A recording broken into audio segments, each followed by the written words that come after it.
Actuellement un indésirable du côté du PSG. Le PSG répond à une offre de 80 millions d'euros concernant Gonzalo Ramos. Cet été, le PSG pourrait connaître plusieurs départs majeurs au sein de son effectif.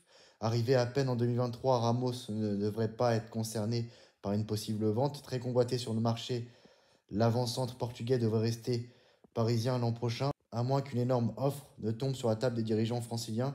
Explication: le PSG va connaître un mercato estival animé. En plus d'une fin de saison marquée par la finale de Ligue des Champions, le club de la capitale va devoir gérer l'effectif mis à la disposition de Luis Enrique pour la saison prochaine.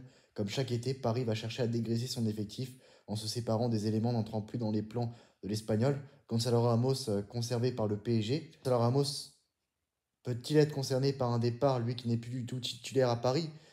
Pas vraiment. Ce vendredi, Cote Offside confirme les récentes informations de l'équipe qui avait révélé qu'aucun départ n'était à prévoir pour l'attaquant portugais cet été.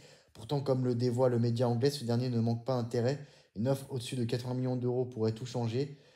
Selon Cote Offside, Arsenal, Aston Villa, Newcastle, Naples, mais aussi à Juventus surveillent de très près pour la saison prochaine au mercato estival.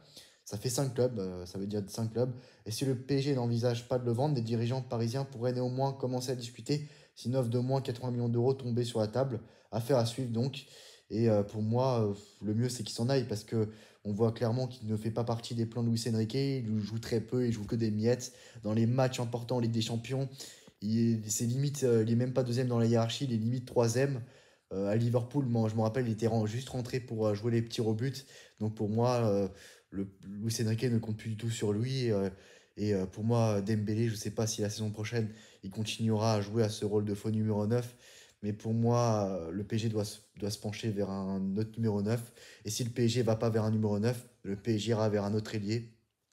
Mais bon, je pense qu'il y a plusieurs numéros 9 qui pourront être disponibles sur le marché des transferts. Je pense à Alexander Isaac, à Victor Gyökeres et à plein d'autres joueurs.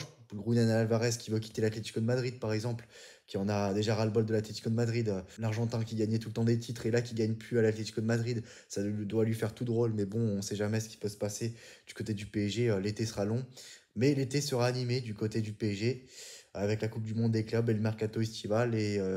Qu'est-ce que vous pensez par rapport à Gonzalo Ramos? Vous le voyez rester au PSG ou quitter le club? Et si vous le voyez quitter le club, vers quel numéro 9 vous irez? Et si vous n'allez pas vers un numéro 9, est-ce que vous foncerez plus vers un ailier?